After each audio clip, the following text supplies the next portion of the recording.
Okay, so today I'm going to be reviewing The Monogamous Adventures of Edward and Pepper, Issue 1 by Jonathan Johnsick and Brandon Washington. Um, Now, before I start this review, I want you to know John is a close friend of mine, and I was excited for this book before it had even been complete. So, I might be a little bit biased, I don't want to lie to you guys, but I'm going to try and give you as honest as opinion as I can, what I actually thought of the book when I finally read it. So just if you think my opinion is biased, that's completely fine. But this is what I thought of the book. Okay, so first of all, I love the characters. There are pretty much only three characters in the entire book, and two of them are prominent, and that's Edward and Pepper. I think Edward and Pepper as characters, they work really, really well together. They're pretty much always together. In the first issue, they make a joke about that, and they talk about how they're always together. But I think that it works because of how well they work together. It's very much in like relationship wise they work together, but also the thing that surprised me is like how their powers at the beginning, they seem like, oh, it's really odd to give one person supernatural dark magic and the other person can turn to stone and has super strength. Like, it doesn't seem like they would make sense to team up. But then when you read the comic, you realize there's things that they can do that really like aid both their strengths, you know. And I think that it was interesting to read, and it was interesting to see these powers that both of the powers there's not much done with a lot, and it's cool to see these powers that aren't really popular powers mashed together and used together in interesting new ways. The story is pretty much just Edward and Pepper going along one day, and then they get interrupted by giant robots destroying the city. So they have to go up and fight them, and then they keep getting interrupted all through the day as they're trying to just live their life by giant robots, and then eventually they find the source of the giant robots, which is this villain called Dr. Deathstay.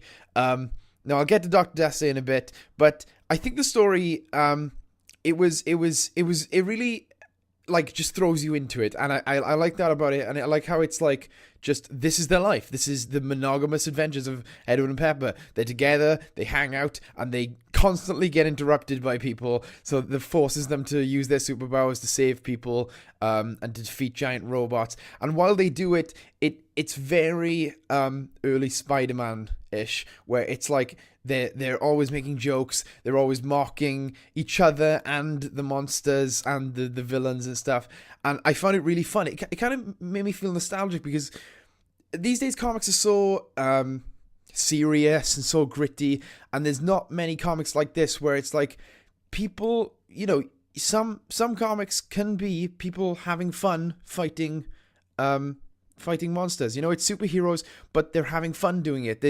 Even though people are in trouble, they know that at the end of the day they're gonna win, because it's the threat isn't that big at this point in the story, and it's just really fun to watch the dynamic between them when they're making fun of each other as they fight, and they kind of snipping at each other in like a sarcastic way, and it works on another level because they're in a relationship with each other. So you get very relatable arguments that are like relatable, like quips that you make at your significant other, but in the context of a giant robot fight or like saving people's lives, and it's just an interesting spin on the entire relationship thing. I want to talk about the art before I get to Dr. Deathstay, which I promise I will get to.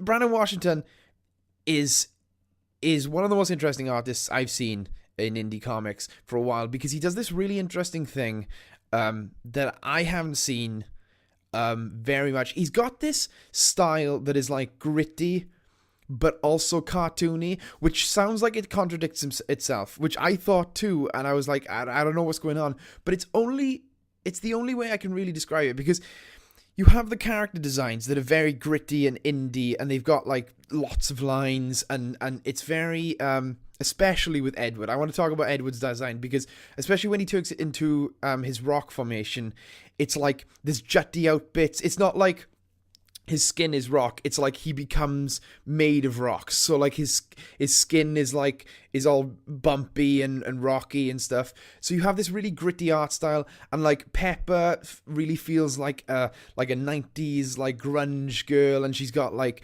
bangs, and it's just very like gritty art. But then you get to the fights, and they feel very like early Marvel. Like there's lots of beams and lots of rays, and there's lots of like onomatopoeias built into the scenes as opposed to just like written on the top of the scene. They're written into the scene and drawn into the scene. And I really appreciated how well the grittiness and the cartoony styles blended together and made this kind of original style that fits the kind of overall feeling of the first issue, which is just these guys are just being inconvenienced, and this is what they do on a regular basis, and this is, you're watching them just kind of like quip at each other and just try to get through their day without like without getting interrupted by these giant monsters and giant robots and stuff. Now I want to talk about Death Day. Dr. Deathstate was hilarious. Even before he comes onto screen, when they're just talking about him, there's like this radio pronouncer, and everything he says begins with D, and it's the whole premise is that Dr. Deathstate's whole thing is he loves the letter D, and he loves putting in front of things. So inevitably there is the letter D joke is made, and it just feels so like camp and funny, and just, again, like everything fits in this book. Everything feels like you're in this universe, and it doesn't have to try to act serious all the time, because that's not what humans are like all of the time, 24/7.